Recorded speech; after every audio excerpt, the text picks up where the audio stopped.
That's my best friend.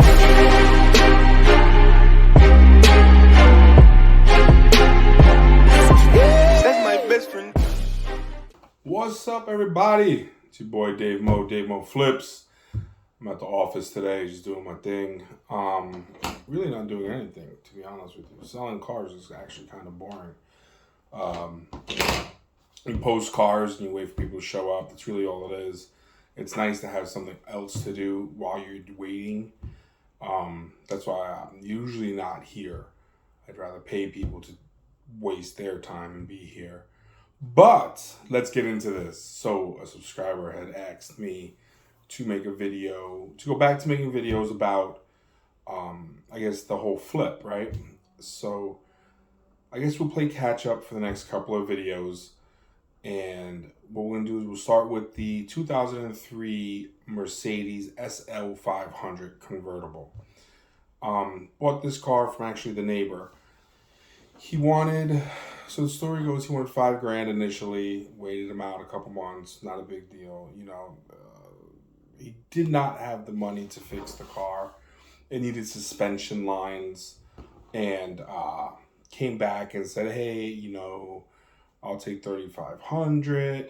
And again, I just really wasn't into it. I wanted the car for $25,000, and at $25,000 I thought it was a steal. So then time went on, and he came back and he says, hey, we'll do $25,000. I'll take $25,000 for the car. And me being a typical car dealer, right? I'm like, fuck that. I'll give you $2,000. So he settles at $2,200. And it's funny because I send Leroy. I'm like, yo, here's $2,000. I'm like, what I want you to do is take the money out and tell him that the only amount that I could get out of the bank at this point was $2,000. If he wants to take the money, he can take it and go. Or if he wants to try to sell it to somebody else, he's more than welcome to do it. As you guys know, my negotiating tactic is always, I don't give a fuck. Well, Leroy felt kind of weird about it, but he did it anyway. The guy took the $2,000, of course, and that was that. Get the car taken to Leroy's, and I'm like, all right, let's take a look at what we have suspension-wise. I think it's the ABC. So with that car, if I'm not mistaken, the power steering pump and the hydraulic suspension run together. If it's the ABC pump, you're kind of in a world of shit. If it's the bar next door. So if it's just the lines, you're okay. Turns out to be the line. So he takes the one line out, takes it to this place called Amazon Hydraulics. They repair it. He puts it back in the car. Come to find out that now that that's repaired, another line is damaged and it's leaking the hydraulic fluid, which is expensive as fuck, by the way, because it takes a certain type of hydraulic fluid. I don't fucking know. Mercedes brand, I'm sure. Took that in, got that repaired. So now I'm into this car for $2,500 even between parts and labor. So the car is drivable. So I say to Leroy, hey, drive the car around, enjoy it. It's a beautiful car.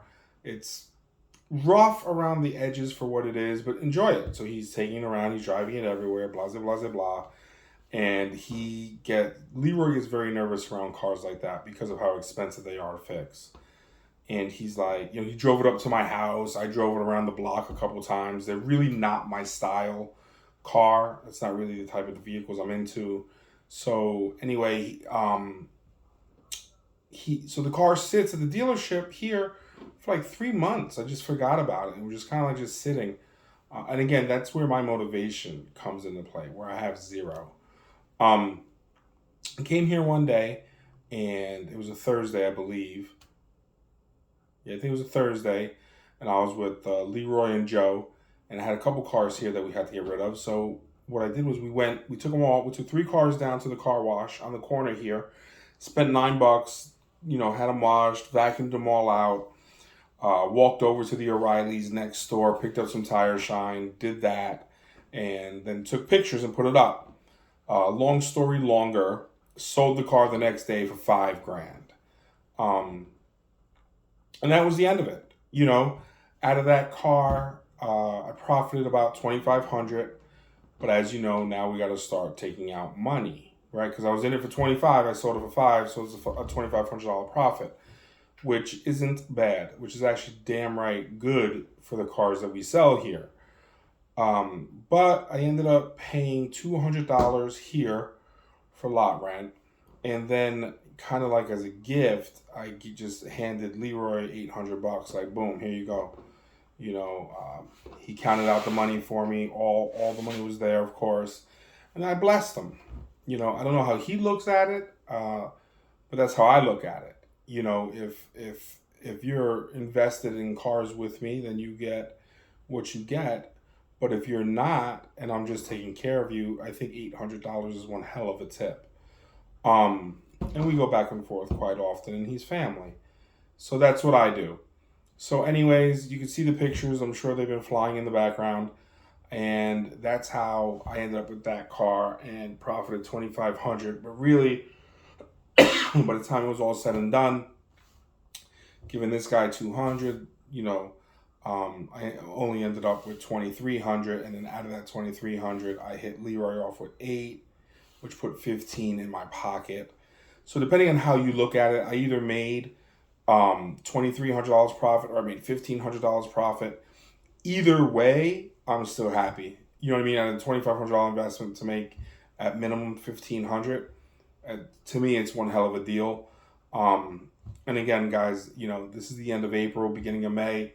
You need to really be hitting up Craigslist and Facebook very hard, because people are dumping cars left and right now. It's a buyer's market right now, where, you know, a few months ago when we were buying cars at the auction and paying quite a bit of money for them, right now people are trying to unload some of their stuff. And if you're a dollar menu guy, girl, you're going to make a ton of money right now. It's just open season. The thing is, get your tow dolly ready, get your partner ready, and get your money ready, because you need to be the number one on the line. All right, guys. I hope you enjoyed it. Hit that subscribe button, ring that bell. Talk to you real soon. That's my best friend.